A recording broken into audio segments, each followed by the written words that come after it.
দুর্গাপুরের নামী রেস্তোরাঁয় পচা দুর্গন্ধযুক্ত মাংস পরিবেশনের অভিযোগ, ক্ষোভে ফেটে পড়লেন ক্রেতা। দুর্গাপুরের সিটি সেন্টারের একটি নামী রেস্তোরাঁয় পচা ও দুর্গন্ধযুক্ত মাংস পরিবেশনের অভিযোগকে ঘিরে চাঞ্চল্য ছড়ালো। রবিবার দুপুরে দুর্গাপুরের সিটি সেন্টার এলাকার রেস্তোরাঁয় খাবার খেতে গিয়ে চিকেন তন্দুরি থেকে দুর্গন্ধ বের হওয়ার অভিযোগ তোলেন এক ক্রেতা।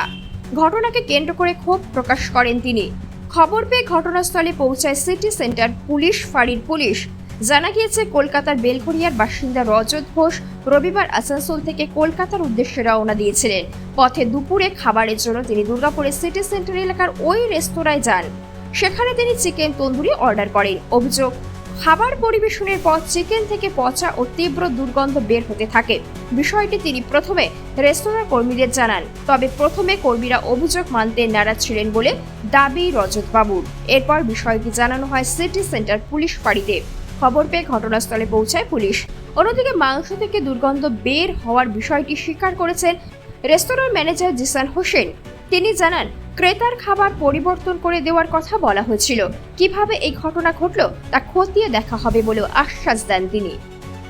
যেদিন ফিরছিলাম সকালে বেরিয়েছি, দুপুরবেলা আমরা খাবো বলে আমরা গুগল সার্চ চেক করি, সিরাজ রেস্টুরেন্ট দেখতে পাই। তো আমরা কলকাতার রেস্টুরেন্ট সিরাজ যেটা আছে সেটা ভেবে আমরা এখানে ঢুকি। তো ঢুকে আমরা একটা চিকেন তন্দুরি অর্ডার করি, সাথে আরও বিরিয়ানি অর্ডার করি। তো চিকেন তন্দুরিটা যখন দেয় আমাদের মধ্যে গ্রুপের মধ্যে একজনের আমার বোন আর কি, ওর একটু সন্দেহ হয়। ও বলে, দাদা খাবারটা গন্ধ আছে। তা আমরা ওকে বলি যে না, মনে হয় না। তা আমরা ওদের যে সার্ভ করে তাকে ডেকে বলি যে ভাই এটা কি টাটকা চিকেনটা নাকি কোনো গন্ডগোল আছে?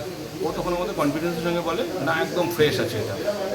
তখন আমাদের খেতে খেতে যেটা হয়, আমরা খাওয়া শুরু করে দিয়েছি। বেশ কিছুটা খাওয়ার পরে দেখতে পাচ্ছি ভেতর থেকে একটা বিচ্ছিরি পচা গন্ধ বেরোচ্ছে, যেটা পুরো রুমটা মুহূর্তের মধ্যে গন্ধ হয়ে গেছে।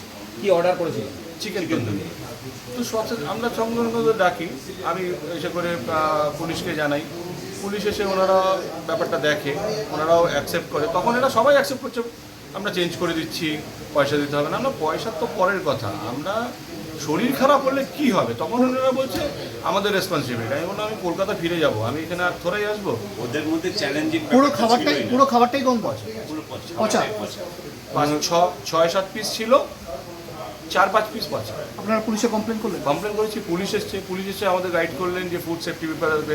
আমি আমার হোয়াটসঅ্যাপ থেকে বা আমরা চেষ্টা করলাম ফুড সেফটি। लोग ऐसा खाना सर्व नहीं करते हुए, हम लोग बहुत साल से यहाँ पे सर्व कर रहे हैं, बहुत लोग को सर्व कर रहे हैं, बहुत अच्छा रेपुटेशन रखे हैं, नाम भी अच्छा रखा है। बिरयानी वगैरह हम लोग सर्व करते हैं अच्छा। खराब खाना सर्व करने का हम लोग कभी पर्पस रहता है। क्या खाना दिए थे आज? हम लोग तंदूरी दिए थे, उसमें उनको थोड़ा सा तंदूरी स्मेल मिला। जी, उनको थोड़ा सा उन्हें स्मेल मिला। हम लोगों ने बोला कि उस बैच का हम लोग चेक कर लेते हैं, आपको रिटर्न करके दूसरा खाना सर्व कर देते हैं। चिकन में गंध था क्या? उसमें मेरे को समझ में नहीं आया, मसाला का ऐसा समझ में आ रहा है कि स्मेल पंच हो गया उसमें, तो मैं समझ नहीं पाया। बट टेस्टे पाठाবেন যে খাবারটা যে টাটকা ছিল। हाँ, उसके लिए हम लोग बिल्कुल रिस्पॉन्सिबिलिटी लेकर के उस चीज़ को ध्यान देकर के करेंगे। जो अगर फॉल्ट हुआ है तो हम लोग उस चीज़ को रेक्टिफाई करेंगे, क्योंकि बिजनेस करना है तो हम लोग रेक्टिफिकेशन तो करना ही पड़ेगा।